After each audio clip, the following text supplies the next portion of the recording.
Il semble que la réalité a rattrapé vraiment beaucoup d'investisseurs immobiliers parce que, comme vous le savez peut-être, ou peut-être que vous ne le savez pas, mais je fais beaucoup de chasse en ce moment immobilière par rapport à des gens que j'accompagne. D'ailleurs, il y a un lien en description si vous voulez rejoindre le groupe d'entraide, c'est parfaitement gratuit. Si jamais vous avez une question à poser sur votre projet immobilier. Toujours est-il que je fais des chasses, donc du coup, pour des gens que j'accompagne, et il s'avère que j'ai quand même des dossiers qui me sont venus par rapport à des immeubles de rapport, par rapport à des appartements isolés, donc vraiment des projets de vente où je vais pouvoir communiquer directement avec des agences ou directement avec des vendeurs directs.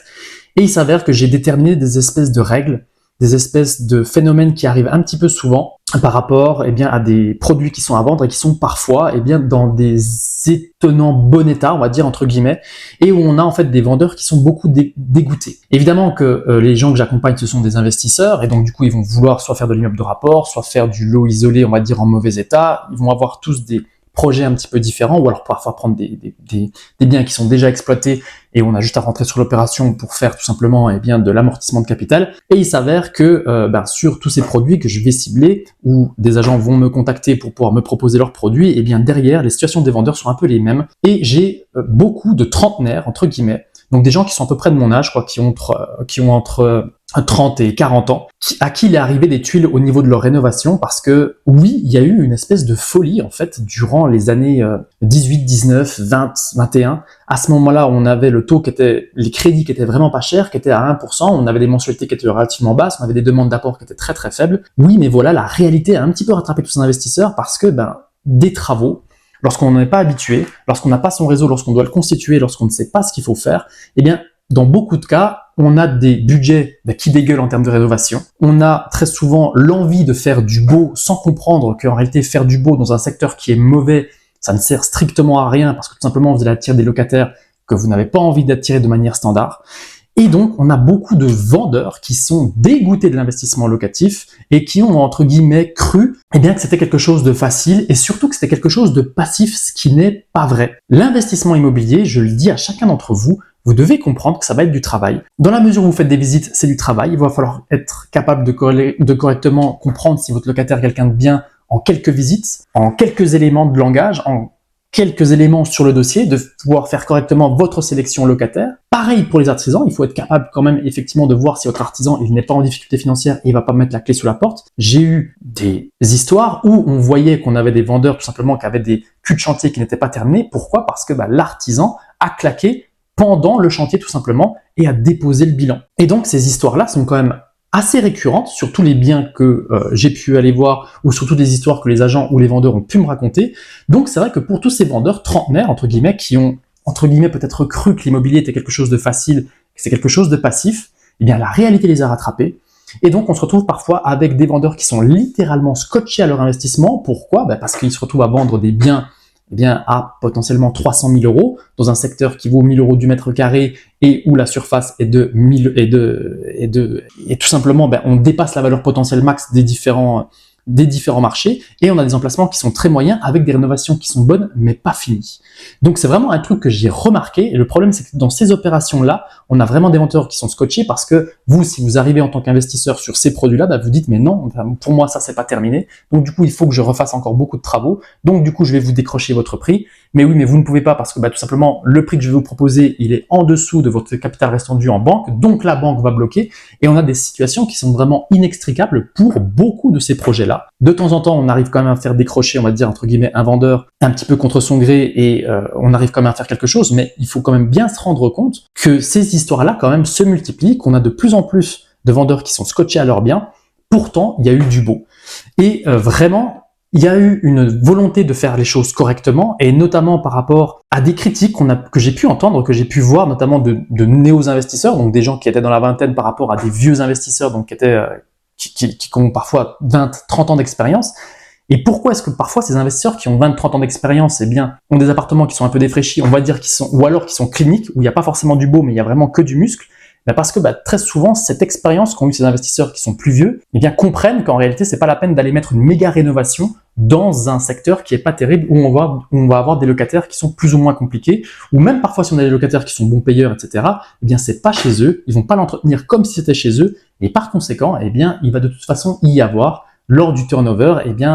des coûts d'enduit à mettre, il va falloir il va falloir revoir les fenêtres, il va falloir revoir entre guillemets l'immeuble qu'on a laissé. Et c'est aussi pour ça que j'ai beaucoup de entre guillemets vieux investisseurs qui eux ne mettent absolument aucun meuble parce qu'ils ont remarqué que l'immeuble était également une zone de litige avec les locataires. Donc on voit qu'il y a eu cette espèce de choc des générations entre vraiment moi, ma génération, où on a voulu faire du beau, du bien dans des secteurs qui n'étaient pas forcément terribles, et des espèces de vieux investisseurs qui, eux, sont extrêmement pragmatiques, touchent les aides, font plein de choses, mais en réalité, c'est eux qui ont raison sur le long terme. Pareil, tous ces vieux investisseurs, ils me disent un peu toujours la même chose. Ils disent, mais vous savez, l'immobilier, ça se gagne dans le temps. Ce qui fait votre succès, ça va être la longueur de votre détention. Et par conséquent, eh bien, il faut quand même que vous puissiez ne pas avoir trop de charges à l'exploitation, notamment mentale, pour pouvoir multiplier les opérations, parce que tout simplement, le but du jeu, c'est de détenir le plus longtemps possible. Et pareil, lorsque vous voulez faire du beau, lorsque vous voulez faire quelque chose qui vous correspond, entre guillemets, c'est pas vous qui allez y vivre, et souvent, ces nouveaux investisseurs font quelque chose comme si c'était eux qui allaient y habiter. Et donc, dans la mesure où ils ont une certaine tolérance par rapport à eux, eh bien, ils vont pas être assez pragmatiques pour pouvoir faire une opération, on va dire, qui s'équilibre et qui correspond à une réalité d'un marché, notamment sur les marchés, on va dire, un peu flat, comme Belfort, comme Vesoul, comme Montbéliard, tous ces marchés-là qui ont du mal à tolérer, on va dire, les belles rénovations, en tout cas en sortie. Donc, il y a vraiment ces opérations, ces biens qui arrivent à la vente de manière quand même assez conséquente aujourd'hui. Et donc, il faut y faire gaffe, c'est pas forcément des bonnes opérations parce qu'on a souvent des chantiers qui sont terminés un peu à la va-vite, des biens qui sont trop bien rénovés par rapport à ce que le marché peut tolérer. Et donc, c'est vraiment une réalité. Donc, c'est vrai que lors de vos rénovations, lors de votre exploitation, je dis que c'est toujours très important de bien maîtriser son secteur, de bien maîtriser sa rénovation et d'être très pragmatique par rapport à ce que vous faites et à la cohérence du produit que vous allez proposer par rapport à un marché. Parce que sinon, lors des sorties, c'est absolument catastrophique et c'est ce qui est vraiment en train de se passer. Je le constate vraiment du côté de Belfort et de Vesoul, parce que c'est vraiment ces deux marchés que j'ai chassés très récemment. Sur Besançon, par exemple, vous avez un peu plus de marge parce que le marché peut tolérer des prix un peu plus forts, allant jusqu'à 2000-2500 € du mètre carré. Et évidemment que ce type d'histoire arrive un petit peu moins sur des secteurs comme Pontarlier. Ensuite, ce qu'on remarque également, c'est aussi la quantité de personnes qui sont complètement désabusées par Airbnb et par la location courte durée. Il faut quand même bien comprendre que la location courte durée, elle a commencé en 2017, elle a eu ses heures de gloire en 2020, 2021 et jusqu'à 2022. Et à partir de 2023, ça a vraiment baissé. 2024 a été très compliqué et aujourd'hui 2025, il faut vraiment se rendre compte qu'on a beaucoup de propriétaires qui, une fois qu'ils ont fait les calculs, s'aperçoivent que la location classique en meublé, est franchement du même niveau de rendement que la location courte durée une fois qu'on a enlevé l'électricité, une fois qu'on a enlevé le gaz, une fois qu'on a enlevé la conciergerie, une fois qu'on a tout enlevé,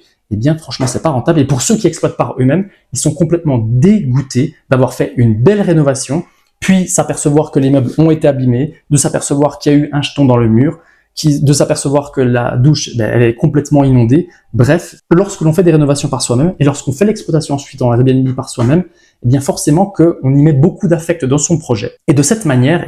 au bout de 18 mois, c'est ce que j'ai remarqué. En général, au bout de 18 mois, les gens en ont strictement marre. Et soit ça repart à la location longue durée, soit pire encore lorsqu'il vous arrive une tuile du genre un squat ou vraiment une dégradation un peu plus forte de votre logement, c'est pas compliqué, le bien, en général, il part carrément à la vente. Et le problème de ces biens qui partent à la vente alors qu'ils ont été rénovés pour de la location courte durée, c'est qu'ils dépassent la valeur potentielle max tout simplement du marché sur lequel ils sont. Et ça, je le remarque beaucoup, notamment du côté de Vesoul, parce que oui, j'ai été un gros exploitant en location courte durée du côté de Vesoul. Et je tiens à le dire, on est le 8 août aujourd'hui, et d'ici 10 jours, normalement, je n'en aurai absolument plus aucun, parce que tout simplement, je n'ai plus envie de le gérer, même si tout était optimisé de mon côté par rapport à mon exploitation.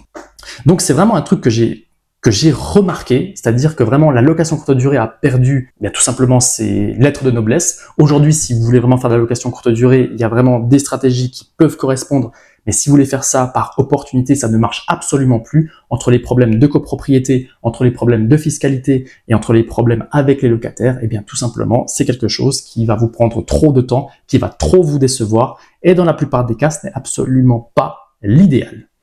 Et enfin, et pour finir, et ça va un petit peu conclure tout ça, tous ces investisseurs qui ont fait de très belles rénovations pour certains, qui ont eu quelques soucis avec leurs artisans pour d'autres, sur des marchés qui sont un peu flats, notamment sur des marchés entre 1000 et 1500 € du mètre, ils s'aperçoivent que sur une exploitation relativement courte et sur une détention relativement courte, on va supposer 2018-2025, on va donc parler de 7 ans, pour l'immobilier, c'est quand même une durée qui est courte. Lorsqu'on pense immobilier, on pense forcément longue durée du 20 ans, du 25 ans, du 30 ans. parce que là, on a quasiment l'assurance de gagner, puisque normalement les crédits arrivent au bout, mais sur des délais un peu plus courts, notamment du 7 ans, avec entre-temps, eh bien, des prix qui ont quand même dégusté, on va pas se mentir. Ça a commencé par les grandes villes qui ont commencé à prendre des baisses de prix, ça arrive ensuite dans les villes moyennes, puis ensuite dans les petites villes, alors qu'on avait franchement, durant les années 2021-2022, des prix qui étaient devenus complètement fous, que même moi je ne comprenais pas, je n'arrivais pas à comprendre, cette folie qui s'était emparée du monde de l'immobilier. Eh bien, toutes ces plus-values ont complètement dégonflé. Et ces rénovations, alors que beaucoup de gens ont fait vraiment des très très beaux produits, eh bien n'arrivent pas à sortir avec leur plus-value, ou tout simplement parfois n'arrivent même pas à sortir en juste avec le prix de leurs travaux, eh bien n'arrivent même pas à sortir avec leur capital restant dû et sont scotchés à leur investissement. Et ces situations, je vous le dis, elles se multiplient, elles sont quand même assez nombreuses, et on a beaucoup aujourd'hui de vendeurs immobiliers qui sont dans cette situation, notamment en termes d'investissement, des gens qui ont vraiment voulu jouer, on va dire entre guillemets, bien sûr, l'aspect entre guillemets passif de l'immobilier. Ce n'est absolument pas le cas, c'est un travail. Un patrimoine, pour se constituer, ça prend du temps, et ensuite pour se piloter, ça prend également du temps. Donc, si vous voulez vous lancer dans l'investissement locatif, je vous dis de le faire. Je vous dis d'être très pragmatique, et je vous dis que cette activité ne va pas remplacer votre salaire. Parce que beaucoup de gens, lorsqu'on discute avec eux, notamment beaucoup de vendeurs de mon âge, on ne va pas se mentir, eh bien, avaient l'espoir, effectivement, de remplacer leur salaire, de pouvoir vivre de leur loyer. C'est possible, mais tout ça, ça prend du temps. Et des vrais rentiers de l'immobilier, moi, j'en connais personnellement, mais ils ont, pour le plus jeune que je connais, il a 39 ans et il a commencé l'immobilier lorsqu'il en avait 19. Et donc oui, il a pu multiplier les opérations dans le temps, mais il a commencé très jeune. Et aujourd'hui, il a quasiment plus de crédit sur aucun de ses biens, et effectivement, il profite d'énormément de loyers. Franchement, sa famille, ses enfants sont bien, là, je veux dire, vraiment, il a plus de problème. Mais essayez d'avoir vraiment une vision en termes d'exploitation dans le temps, et dites-vous que l'immobilier, ce n'est vraiment pas magique, tout comme la bourse n'est pas magique, tout comme les crypto-monnaies, ce n'est pas magique. Il n'y a rien de magique, et en aucun cas, sur le court terme, même on va dire à horizon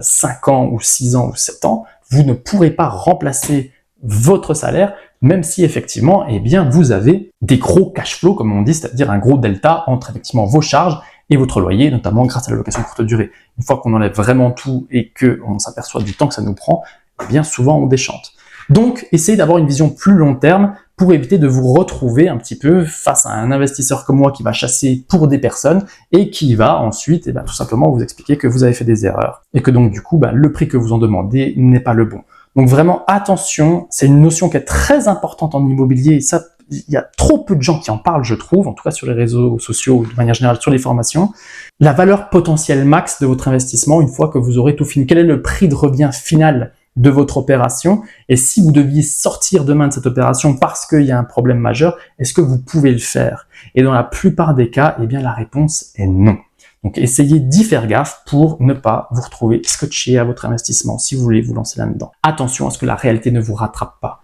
Si ce sujet vous intéresse, je vous le redis, vous avez un lien en description et en commentaire si vous voulez parler d'investissement locatif sur le petit groupe que j'ai créé d'entraide sur WhatsApp. Je vous remercie d'avance et je vous dis à très vite pour de nouvelles vidéos. Ciao, ciao, ciao!